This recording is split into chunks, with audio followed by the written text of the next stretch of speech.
You're a patrol cop, not a detective. What is that supposed to mean? It means you seem to take it personally, and you won't tell me why. Amanda, welcome to the Awards Tour podcast, and congratulations on the series.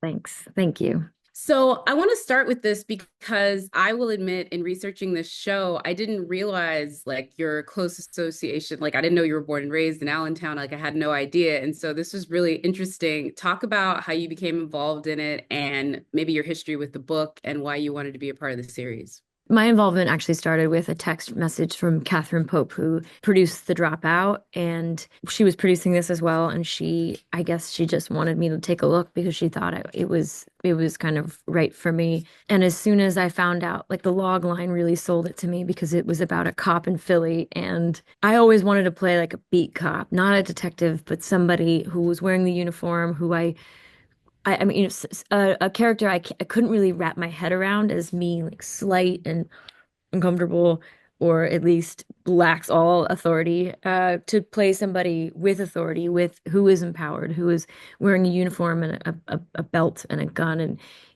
knows how to be a cop in the world. And so this as a beat cop in Philly, it was just like it really was perfect for me at the time in my life, and I knew it was going to cost me a lot in terms of time away from my kids and being reminded and playing in the world of Kensington, with the opioid addiction, and most of our background actors had gone to movement classes to learn how to walk, to be in the world, and people, to play people who are under the influence, to play sex workers, and it was the realities are grim in a lot of ways. A lot of people OD, and we talk about that a lot in the show, but it's also an incredibly resilient place. And I love the fact that that was something that the most important aspect was to show another side of a place that's so marginalized and feared. And to be able to like jump into a neighborhood that I grew up adjacent to-ish and visited, Philly was like the Mecca. It was like the closest metropolitan city. So that's where I went for all my culture. So honestly, I can tell how much you cared about it. I can tell how much passion you had for this, and then sort of like stepping into a bit of your own personal history. I can imagine how like freeing and fulfilling that is.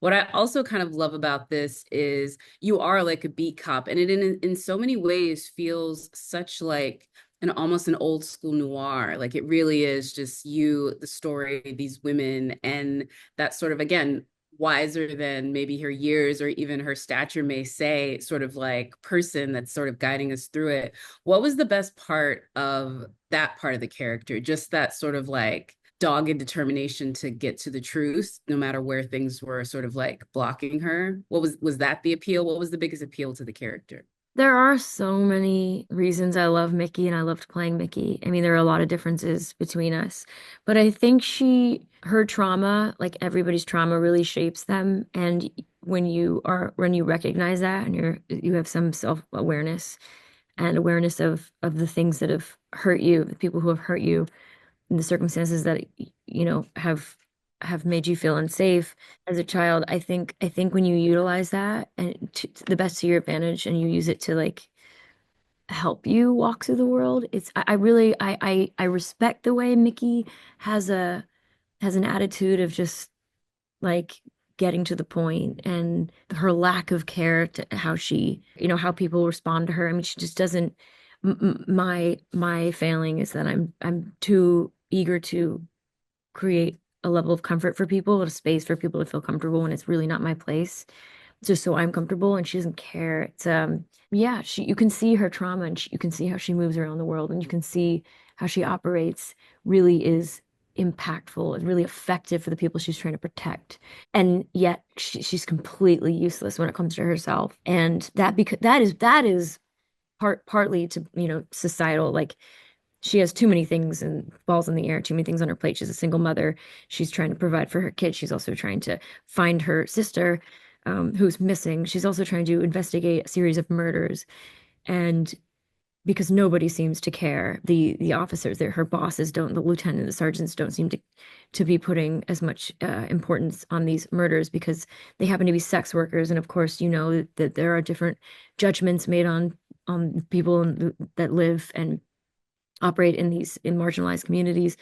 So it's like she's up against so much, and so she doesn't really have time to care about how she's perceived. And it's kind of beautiful and organic in the way she moves about.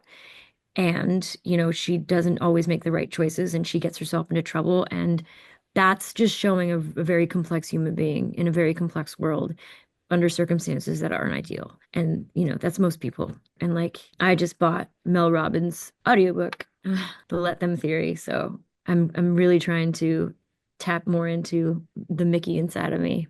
Girl, I think we all could in that respect. There's a level of I don't care and I don't give an F that I think we all can embrace in 2025. I wanted to ask you about this because I also, again, researching you, learning more about your Philadelphia history. I just have this headcanon now that on the set of Les Miserables, you found Anne Hathaway and y'all just started chatting about Philadelphia sports teams. I don't even know if you had overlapping days or even like saw each other at all to where that would even be possible. But knowing how, like, I found out about your fandom and hers, it's just kind of, have y'all ever had a moment of Philly like sports love together? Oh, I don't think I was even like that interested back in the day. I think that was like Oh, 15 years ago. Isn't that crazy? that is I mean, crazy. That probably is did crazy. talk about it, but I was probably like, oh, that's cool. You like that? And now I'm like, I want to throw the first pitch out of the Phillies game. And, it's just, I also don't think any of us ever expected the Birds to win the Super Bowl or even get there. So I'll tell you, It was a moment. the vibe in Philly right now, Y'all are unprecedented. kind of that girl that everybody is like, it's not even close, right? Like you kind of feel it. Like I would. We have a person that works for our team that's a huge Philadelphia sports fan. And yeah, he walks around like that. Still wearing the t-shirts. It's insane. It's really beautiful. I mean, Philadelphia is the most unique city in the country for sure, and the people are very proud. And I felt that pride. Like people, when I went to Philly to do my ride along and to hang out with the cops and the harm reduction programs and went to tour Kensington, I felt like they like saw me as one of them. And I Yeah. think it was kind of an honor because they know I'm from Allentown, but they're like, oh, you're one of us. And I'm like, I wish I could say that, but I am from an hour away, 45 minutes away, but it's That's beautiful. close enough, girly. I mean, I feel like you definitely had the typical like Philly sports Sundays at some point in your childhood. You can own this. My You can grandma's own house and my cousin's house.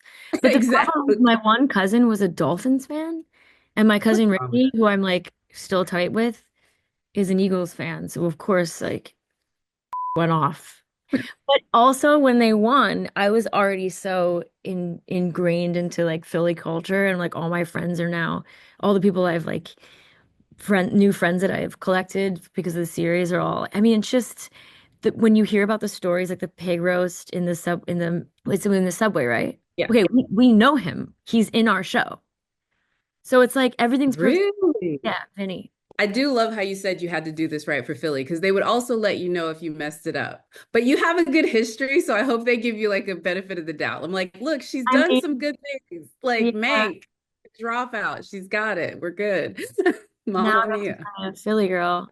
But I don't have an accent in this specifically because this character, as at a young age, really tried to stay neutral because she didn't want to be from any place because she was so traumatized. So that helped. I mean, I would have loved to play an accent because it's more exciting. But I like the backstory to that. I like the reason behind it and Blank slate. No, no, I get it. Before we get out of here too, I'm not going to be one of these people that's asking you about all the stuff that you can't talk about yet, because I feel like so many people have been like hounding you about everything. You're like, I'm like, she can't say anything anyway. I'm going to play again a little bit of headcanon, which is that musicals are having a moment right now. And I know you are a musical girl. And so I would just like to know for you, like top 5 musicals you'd like to see into a movie. Like, I'm just like gonna theater nerd out with you for a minute and be like, what would you like to see? Whether you're involved in it or not. Just like, oh, I'd like to see this musical on, like, get the Wicked treatment or get the Mean Girls treatment. cats. I'm kidding. Girl, I'm kidding. I'm kidding. I'm why kidding. did you do? No, I'm sorry. I'm sorry. Sorry. That's me. Oh, Titanic. Oh, Titanic? Yes. I've not seen Horrible. this, but I do know it's such a thing. You haven't seen Titanic? Okay. No, but I haven't seen it in a theater. I've seen clips. I'm sorry. That's like the worst thing Titanic to say. is so, no, it's not. It is, I would absolutely go to see over and over and over again. I want to see Heather's the musical get a big treatment. Oh Like yeah, well, the that's actually, musical one that they've done. So it'd be like movie to musical and then back to movie. yeah, that's Like a what whole they did thing. with Mean Girls, movie to Yeah, back to movie, and they should do that with Heather's. It's absolutely, that's mine. I mean, that is Heather's is like I showed a young, almost Gen Xer, Heather's. Didn't we watch Heather's? No, that was Jawbreaker. Oh, Jawbreaker's even better. Also, Jawbreaker's the musical could eat. That Right. would be actually quite I good. mean, it's so good. It Yes. What's Um, the craft? they did a movie recently that Oh, but the did, musical, they should make but it. oh yeah, that's a good one. Look at us. You have a production company, so you can make these things I happen. don't. I don't. You know? Oh, I thought you had a production company I'm the already. only one who does not. We should, this I idea session that we've just done, I think we should make this happen now. We Get can be it going. freelancers. Can we just be freelancers? It just seems like such a pain in the ass. Everybody's got a production company except for me, and I'm fine with that. I'll just You're like, I will just freelance go for them. ahead. Awesome. I'm sorry. I'm giving you extra work. Nobody wants to do that to anyone either. Also, though, too, again, I'm not going to talk about the project, but I just came back from Austin and I saw A Simple Favor too. And And Paul Feig, who is just, it was amazing. It first was of it all, I was love it Anna awkward? Kendrick. No, Good. Good. no, it was not. But I will say this, that's the perfect place to go, even if it is awkward, because Texas people just love fun, and the movie is really fun. And And I Paul was kind of was like, just Paul cowboy. Feig, Yeah. like he's kind of amazing. Like I was just gonna ask you, like, what I've seen from afar, you could probably attest to in person is the Yeah, same. he stays out of the fray. He's so cares about what he's making, and he really finds the fun. In fact, like I will say that historically for me in my career, I don't think I've ever felt so insanely indulgent and satisfied with scenes, with writing, and with the way I was directed than just recently with Paul. I would wait or like walk over to him after like each take or at the end of when I thought when we were like gonna move on, I'd go over to him and he'd be like, and I'd be like, it was very fun. It was I really respect him actually more than anything, but I've been a fan of his for a long time and we've been trying to work together for a long time and him wearing that cowboy hat and that jacket on He the looks so South by good. Southwest red carpet is epic and very Paul. Oh, very Paul. So I'm Yeah. proud of I can't wait to see that because I loved the first one, so I'm excited. It's so good and it's delicious and the visuals are so good. We do have to get out of here. I just have to say, I've just been such a fan of your work because I love how varied you are with the roles that you sort of take and the roles that you approach. And it just seems like you really, I think, just go for what feels right for you in the moment. Is there any place that you haven't gone to yet? Because this is I think your second series, right? After the dropout, now here and like Second read, starring, yeah, yeah. leading. I So is there any place you haven't gone yet that you want to? Like, where would you want to go next that you haven't? Either maybe like, a different type of like, I don't know, dark comedy horror. Where haven't you been yet Yes, is what I'm. that's exactly where. I'm gonna play. I wanna. My goal is to play the villain in a very, very, very dry comedy, and it's in process. It's been in development for a while, and I hope we make it because it is a show, and it is Oh, some of the best writing, some of the best comedy writing, maybe the best comedy writing I've ever read. But it's Liz Merriweather, so that's oh, why. I love this. Yeah. Also, I already just said, of course, you've already done dark comedy horror. You did Jennifer's Body, which is a dark And that was so comedy horror. long ago, and I was the good guy. I wanna. You want to be the villain. The villain offers so many opportunities, like very much like the character I just played in The Housemaid with Paul. She's not necessarily the villain, but there were ample opportunities for me to play unhinged, and I think playing unhinged is delicious. It's very fun. I had so much fun. I can't wait to see it. I'm a book talk, like I'm not a book talk. I'm a book reader in general, but Good, like I've good. read everything that's been popular on book talk because I just like to read. And when I heard that you were a part of this, I literally just like stood up and was like, yes to all these I things. saw a trailer, like a very, very fresh trailer that we're going to show in a couple weeks. And I don't know if to the masses, but internally. And